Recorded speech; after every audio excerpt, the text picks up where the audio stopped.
ಮಕ್ಕಳೇ, ಒಂದು ಊರಿನಲ್ಲಿ ಮುಕುಂದ ತನ್ನ ಕುಟುಂಬದೊಂದಿಗೆ ವಾಸ ಮಾಡುತ್ತಾ ಇದ್ದ. ಆ ಊರು ಕೃಷಿ ಪ್ರಧಾನವಾದಂತಹ ಊರು. ಗದ್ದೆಗಳು, ತೋಟಗಳು, ವಿಧ ವಿಧವಾದಂತಹ ಹಣ್ಣಿನ ಗಿಡಗಳು, ಉತ್ತಮವಾದಂತಹ ಅಷ್ಟೇ ಸುಂದರವೂ ಆದಂತಹ ಹಳ್ಳಿ ಪ್ರದೇಶ. ಮುಕುಂದನಿಗೂ 4-4.5 ಎಕರೆ ಆಗೋಷ್ಟು ಉತ್ತಮವಾದಂತಹ ಜಮೀನಿತ್ತು. ಅವನು ಒಳ್ಳೆಯ ದುಡಿಮೆಗಾರನೇ. ತನ್ನ ತೋಟದಲ್ಲಿ ಆಳು ಕಾಳುಗಳನ್ನು ಇಟ್ಟುಕೊಂಡು ಚೆನ್ನಾಗಿ ಕೃಷಿಯನ್ನು ನಡೆಸಿಕೊಂಡು ಹೋಗ್ತಾ ಇದ್ದ. ಅವನಿಗೆ 2 ಮಕ್ಕಳು, ಸುಬ್ಬು ಮತ್ತು ರವಿ. ಸುಬ್ಬುವಿಗೆ ಚಿಕ್ಕಂದಿನಿಂದಲೂ ತೋಟದೊಳಗೆ ತಂದೆಯೊಡನೆ ಓಡಾಡುವುದು, ತಂದೆ ಯಾವುದಾದರೂ ಕೃಷಿ ಕೆಲಸದಲ್ಲಿ ನಿರತನಾಗಿದ್ದರೆ ಅವರಿಗೆ ಸಹಾಯ ಮಾಡತಕ್ಕಂಥದ್ದು ಸಹಜವಾಗಿ ಬಂದಂತಹ ಗುಣ. ರವಿ ಹಾಗಲ್ಲ. ಪುಸ್ತಕ ಓದುವುದು, ಶಾಲೆಯ ಚಟುವಟಿಕೆಗಳಲ್ಲಿ ಭಾಗವಹಿಸುವುದು, ತನ್ನ ತರಗತಿಯಲ್ಲಿಯೂ ಉತ್ತಮವಾದಂತಹ ಮಾರ್ಕ್ಸನ್ನು ಅವನು ತೆಗೆದುಕೊಳ್ಳುತ್ತಿದ್ದ. ಸುಬ್ಬು ಶಾಲೆಗೆ ಹೋದರೂ ಸಹಿತ ಅಷ್ಟೇನೂ ಆಸಕ್ತಿ ಇಲ್ಲ ಅವನಿಗೆ ಶಾಲೆಯ ವಿಷಯಗಳಲ್ಲಿ. ಮನೆಗೆ ಬಂದರೆ ತಂದೆಗೆ ಸಹಾಯ ಮಾಡುವುದು, ತಾಯಿಗೆ ಸಹಾಯ ಮಾಡುವುದು. ತಾಯಿ ದನದ ಕೆಲಸಕ್ಕೆ ಹೋದರೆ, ಕೊಟ್ಟಿಗೆ ಕೆಲಸಕ್ಕೆ ಹೋದರೆ ಅಲ್ಲಿಯೂ ಕೂಡ ನೆರವಾಗುವಂತಹ ಗುಣ. ಮನೆಗೆ ಬಂದಂತಹ ಅತಿಥಿಗಳನ್ನು ಸತ್ಕರಿಸುವಲ್ಲೂ ನೆರವಾಗುತ್ತಿದ್ದ. ಹೀಗೆ ಸುಬ್ಬುವಿನ ಗುಣ ಒಂದು ರೀತಿಯಿಂದ ಆದರೆ, ರವಿ ಶಿಕ್ಷಣದ ವಿಷಯಗಳಲ್ಲೇ ಮುಂದುವರಿಯುತ್ತಿದ್ದ. ಇಬ್ಬರೂ ಒಳ್ಳೆಯ ಹುಡುಗರು, ಯಾವುದೇ ರೀತಿಯ ಕೆಟ್ಟ ಗುಣವನ್ನು ಹೊಂದಿದವರಲ್ಲ. ಆದರೆ ಮುಕುಂದನಿಗೆ ಸುಬ್ಬುವಿನ ಮೇಲೆ ಸ್ವಲ್ಪ ತಾತ್ಸಾರ. ಏನೋ ಶಾಲೆಯಲ್ಲಿ ಒಳ್ಳೆಯ ಗುಣವನ್ನು ಪಡೆದು ಮುಂದೆ ಒಳ್ಳೆಯ ನೌಕರಿ ಮಾಡಬಹುದು ಅಂಥೇಳಿ ತಿಳ್ಕೊಂಡ್ರೆ ನಮ್ಮ ಜೊತೆಯಲ್ಲೇ ಬರ್ತೀಯಲ್ಲ ನೀನು, ಏನು ಇಲ್ಲೇ ಬಿದ್ದುಕೊಂಡಿರ್ತೀಯ ನೀನು, ಹೀಗೆ ಅವನಿಗೆ ಅಸಡ್ಡೆಯಾಗಿ ಬೈತಿದ್ದ ಮುಕುಂದ. ಆದರೆ ರವಿಗೆ ಹಾಗಲ್ಲ. ನೋಡು ಏನು ಚೆಂದ ಮಾರ್ಕ್ಸ್ ತಗೊಳ್ತಾನೆ ಅವನು, ಮುಂದೆ ನೋಡೋ ಅವನ DC ಆಗ್ತಾನೆ ಅಥವಾ ಇನ್ನೂ ದೊಡ್ಡ ಆಫೀಸರ್ ಆಗ್ತಾನೆ, ಭಾಳ ದುಡ್ಡು ತರ್ತಾನೆ, ವಿದೇಶಕ್ಕೆ ಹೋಗ್ತಾನೆ. ಹೀಗೆ ಅವನನ್ನು ಹೊಗಳುವುದು. ಅವನ ಮೇಲೆ ಅತಿಯಾದ ಪ್ರೀತಿಯೂ ಕೂಡ ಹಾಗಾಗಿ. ಆದರೆ ಅಣ್ಣ ತಮ್ಮಂದಿರು ಮಾತ್ರ ಪರಸ್ಪರ ಪ್ರೀತಿಯಿಂದಲೇ ಇದ್ದರು.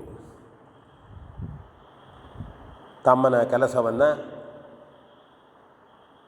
ಅಂದರೆ ಸುಬ್ಬುವಿನ ಕೆಲಸವನ್ನು ರವಿ ಅಥವಾ ರವಿಯ ಕೆಲಸದ ಬಗ್ಗೆ ಸುಬ್ಬು ಯಾವುದೇ ರೀತಿಯ ವಿರೋಧದ ಮಾತನ್ನಾಡುವುದಾಗಲಿ ದ್ವೇಷಿಸುವುದಾಗಲಿ ಮಾಡುವುದಿಲ್ಲವಾಗಿತ್ತು. ಹೀಗೆ ಇಬ್ಬರು ಡಿಗ್ರಿಯನ್ನು ಮುಗಿಸಿದರು. ಸುಬ್ಬು ಹೇಗೂ ಪಾಸಾದ ಡಿಗ್ರಿಯನ್ನು. ರವಿ ಒಳ್ಳೆಯ ಫಲಿತಾಂಶ ಬಂತು. ಭಾಳಷ್ಟು ಜನರು ಬಂದು ರವಿಗೆ ಸಿಹಿಯನ್ನು ಕೊಟ್ಟು ಹೋದರು ಫಲಿತಾಂಶವನ್ನು ನೋಡಿ. ಸುಬ್ಬುವನ್ನು ಮಾತನಾಡಿಸ್ಲಿಕ್ಕೆ ಯಾರೂ ಬರಲಿಲ್ಲ, ಕೇವಲ ಪಾಸು ಅವನು. ನೋಡ ನಮ್ಮ ರವಿ ನೋಡ ಎಷ್ಟು ಮಾರ್ಕ್ಸ್ ತಗೊಂಡಿದ್ದಾನೆ, ಎಷ್ಟು ಜನ ಬಂದರು ಅವನಿಗೆ ಗೌರವಿಸ್ತಾ ಇದ್ದಾರೆ, ಹಣ್ಣು ಕೊಡ್ತಾ ಇದ್ದಾರೆ, ಸಿಹಿ ತಿರಿಸಿ ಹೋಗ್ತಾ ಇದ್ದಾರೆ. ಈ ಸುಬ್ಬು ನೋಡು ಏನೂ ಇಲ್ಲ, ಯಾವಾಗ ನೋಡಿದ್ರು ತೋಟ ಅಂತಾನೆ. ಇದು ಮುಕುಂದನು ಸುಬ್ಬುವಿನ ಬಗ್ಗೆ ಹೇಳುವ ಮಾತು. ಹೀಗೆ ನಡೆದಾಗ ಒಮ್ಮೆ ಒಂದು ಹಿರಿಯರು ಅಲ್ಲಿ ಬರ್ತಾರೆ. ಮುಕುಂದ, ಬಹಳಷ್ಟು ಬಾರಿ ಕೇಳಿದ್ದೇನೆ ನಾನು, ಸುಬ್ಬುವನ್ನು ಯಾಕಷ್ಟು ತಾತ್ಸಾರ ಮಾಡ್ತಾ ಇದ್ದೀಯ ನೀನು? ನಿನ್ನ ಕೃಷಿಯನ್ನು ಮುಂದೆ ನೋಡ್ಕೊಂಡು ಹೋಗಬೇಕು. ಕೃಷಿ ಉತ್ತಮವಾಗಿ ಬೆಳೆಯಬೇಕು. ಮನುಷ್ಯನಿಗೆ ಊಟ ಮಾಡುವುದಕ್ಕೆ ಹಣ ಅಲ್ಲ ಬೇಕಾದ್ದು, ಕೃಷಿಯ ಉತ್ಪನ್ನವೇ ಅಲ್ಲವೇನ? ಸುಬ್ಬು ಪ್ರೀತಿಯಿಂದ ಮಾಡ್ತಾ ಇದ್ದಾನೆ. ಒಂದು ಹುಡುಗ ಇಲ್ಲಿ ಮಾಡ್ತಾನೆ, ಒಂದು ಹುಡುಗ ಶಿಕ್ಷಣವನ್ನು ಮಾಡ್ತಾನೆ. ಹೆಮ್ಮೆ ಪಡಬೇಕಲ್ಲ ನೀನು. ಅವನನ್ನು ಯಾಕನ್ನ ತಾತ್ಸಾರ ಮಾಡ್ತೀಯ ಎಂಬುದಾಗಿ ಮುಕುಂದನಿಗೆ ಬುದ್ಧಿವಾದ ಹೇಳಿದ್ದರು. ಆದರೆ ಮುಕುಂದನಲ್ಲಿ ಅವನ ಬಗ್ಗೆ, ಸುಬ್ಬುವಿನ ಬಗ್ಗೆ ತಾತ್ಸಾರವೇ ಇತ್ತು. ಹೀಗೆ ರವಿ ಒಂದು ಕಂಪನಿಯಲ್ಲಿ ನೌಕರಿಗೆ ಸೇರಿದ. ವರ್ಷದಲ್ಲಿ 35-40 ಲಕ್ಷ ರೂಪಾಯಿಗಳನ್ನು ಪಡೆಯುವಂತಹ ಕಂಪನಿ. ಮುಕುಂದನಿಗೂ ತುಂಬ ಸಂತೋಷ ಆಯಿತು. ವಾಹ್, ರವಿ ನೋಡು ಏನು ಮಾಡ್ದ ಅಂತೇಳಿ. ಆದರೆ ಸುಬ್ಬು ಮನೆಯಲ್ಲಿ ಕೆಲಸ ಮಾಡ್ತಾ ಇದ್ದ.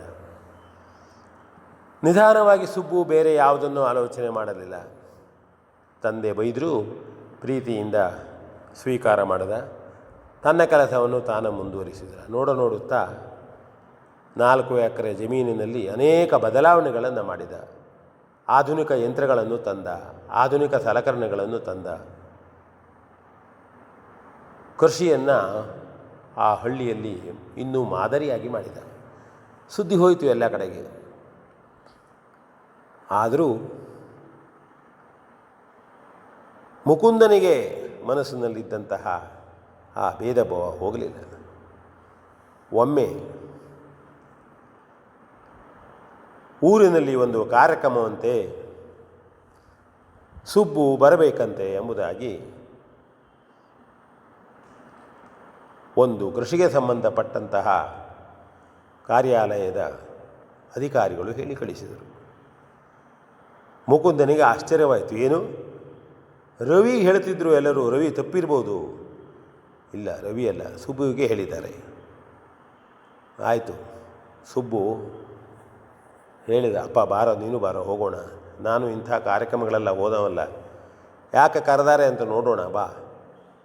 ಆಯ್ತಾಯಿತು, ಹೋಗುವ ಅಂಥೇಳಿ ಸುಬ್ಬು ತನ್ನ ತಂದೆ ಮುಕುಂದನನ್ನು ಕರೆದುಕೊಂಡು ಆ ಕಾರ್ಯಕ್ರಮದ ನಡೆಯುವ ಸ್ಥಳಕ್ಕೆ ಹೋಗ್ತಾನೆ. ಹೋಗುವಾಗ ಪ್ರವೇಶ ದ್ವಾರದಿಂದಲೇ ಸುಬ್ಬುವಿಗೆ ಸ್ವಾಗತ. ಒಳ್ಳೆಯ ಬಟ್ಟೆಗಳನ್ನು ಧರಿಸಿ, ಅಂದರೆ ಡ್ರೆಸ್ ಮಾಡಿಕೊಂಡಂಥವರು, ಶಿಕ್ಷಣವನ್ನು ಕಲಿತಂಥವರು ಅವನನ್ನು ಸ್ವಾಗತಿಸುತ್ತಾ ಕರೆದುಕೊಂಡು ಹೋದರು. ಸುಬ್ಬುವಿನ ತಂದೆ ಅಂದ ಕೂಡಲೇ ಮುಕುಂದನಿಗೂ ಗೌರವ, ನಮಸ್ಕರಿಸಿದರು. ಬರ್ರಿ ಬರ್ರಿ ಅಂದರು. ಅವರಿಗೂ ಒಂದು ಕುರ್ಚಿಯನ್ನು ಕೊಟ್ಟು ಕುಳ್ಳಿರಿಸಿದರು. ನಂತರ ವೇದಿಕೆಯಲ್ಲಿ ಸುಬ್ಬುವನ್ನು ಆಹ್ವಾನಿಸಿದರು. ವೇದಿಕೆಯಲ್ಲಿ ಆ ಕ್ಷೇತ್ರದ ಶಾಸಕರು ಪ್ರಧಾನ ಭಾಷಣ ಮಾಡುವರು.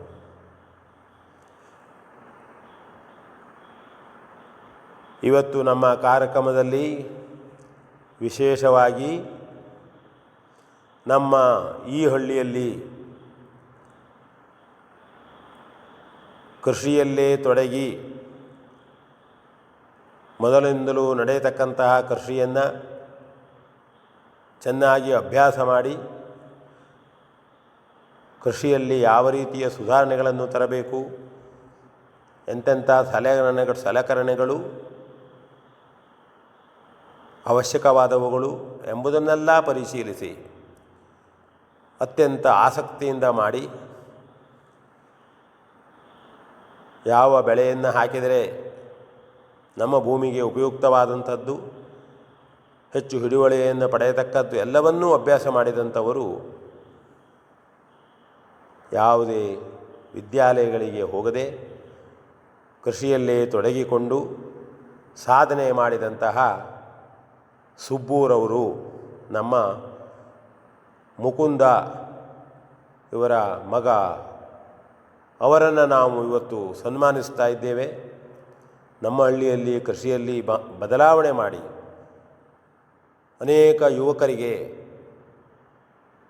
ಕೇವಲ ವಿದ್ಯಾಭ್ಯಾಸ ಮಾಡಿ ನೌಕರಿ ಪಡೆಯುವುದೇ ತಮಗೆ ದಾರಿ ಎಂದು ತಿಳಿದವರಿಗೆಲ್ಲರಿಗೂ ಮಾರ್ಗದರ್ಶಿಯಾಗಿ ಮಾಡಿದಂತಹ ಸುಬ್ಬುವಿಗೆ ನಾವು ಸನ್ಮಾನವನ್ನು ಮಾಡ್ತಾ ಇದ್ದೇವೆ ಎಂದಾಗ ಇಡೀ ಸಭಾವಲಯ ಚಪ್ಪಾಳೆಯನ್ನು ಮೊಳಗಿಸಿತು.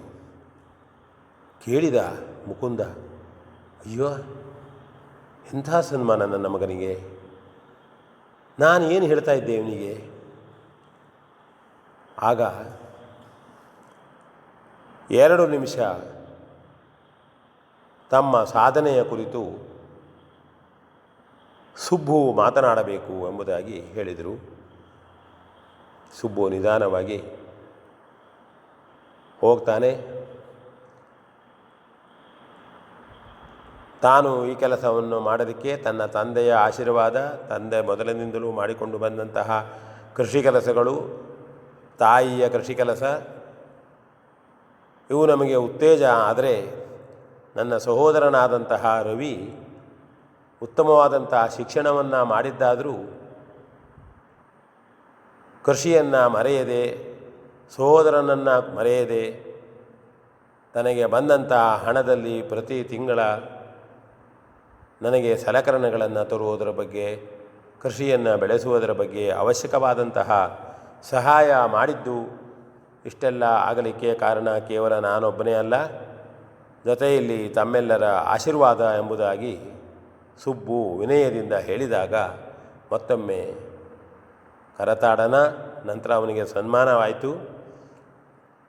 ಸಂಜೆ ಕಾರ್ಯಕ್ರಮವನ್ನು ಮುಗಿಸಿ ಮನೆಗೆ ಬಂದಾಗ ಮುಕುಂದ ಸುಬ್ಬುವನ್ನು ಒಪ್ಪಿಕೊಂಡು ಹೇಳಿದ, ಮಗನೇ, ತಪ್ಪಾಗಿ ಹೋಯಿತು, ನಿನ್ನನ್ನು ಅರ್ಥ ಮಾಡಿಕೊಂಡಿಲ್ಲ ನಾನು. ನಿನ್ನ ಮೇಲೆ ಪ್ರೀತಿ ಇತ್ತು ನನಗೆ, ಆದರೆ ನೌಕರಿ ಮಾಡತಕ್ಕಂಥದ್ದು, ಹೊರಗಡೆ ಹೋಗಿ ಹಣ ಗಳಿಸತಕ್ಕಂಥದ್ದೇ ಮುಖ್ಯ ಅಂತ ನಾನು ತಿಳ್ಕೊಂಡಿದ್ದೆ. ನಾನೇ ಇಲ್ಲಿವರೆಗೆ ಮಾಡಿದಂಥ ಕೃಷಿಯ ಬಗ್ಗೆ ಅಸಡ್ಡೆ ಮಾಡ್ತಾ ಬಂದೆ ನಾನು. ನೀನು ಅದನ್ನು ಹೋಗಲಾಡಿಸಿದೆ, ನನ್ನ ಗೌರವವನ್ನು ಉಳಿಸಿದೆ. ಕೃಷಿಯನ್ನು ಮಾಡಿ ಮಾದರಿ ರೈತನಾದೆ, ಕೃಷಿಕನಾದೆ. ನನಗೆ ತುಂಬ ಸಂತೋಷವಾಯಿತು. ನನ್ನ ಮಕ್ಕಳ ಬಗ್ಗೆ, ರವಿ ಮತ್ತು ಸುಬ್ಬು ಇವರಿಬ್ಬರ ಬಗ್ಗೂ ನನಗೆ ಖುಷಿಯಾಯಿತು ಅಂತ ಹೇಳಿದಾಗ ಮನೆಯಲ್ಲಿ ಸಂತೋಷದ ವಾತಾವರಣ. ಇದು ನಮಗೆ ಅತ್ಯಂತ ತಿಳಿದುಕೊಳ್ಳಲೇಬೇಕಾದಂಥ ನೀತಿಯನ್ನು ಸಾರುವ ಕಥೆ. ಕೇವಲ ವಿದ್ಯೆಯನ್ನು ಕಲಿಸುವುದೋ ಅಥವಾ ಕೇವಲ ಕೃಷಿಯನ್ನೇ ಮಾಡುವುದೋ ಯಾವುದನ್ನೂ ನಾವು ದೂಷಿಸಲಾಗದು. ಪ್ರತಿಯೊಂದರಲ್ಲೂ ಸಾಧನೆ ಮಾಡಬೇಕು, ಪ್ರತಿಯೊಂದು ಜೀವನಕ್ಕೆ ಅವಶ್ಯಕವಾದಂಥದ್ದು ಅಂತ ಹೇಳ್ತಾ ವಿ ಎನ್ ಭಾಗವತ್, ಬರಬಳ್ಳಿ.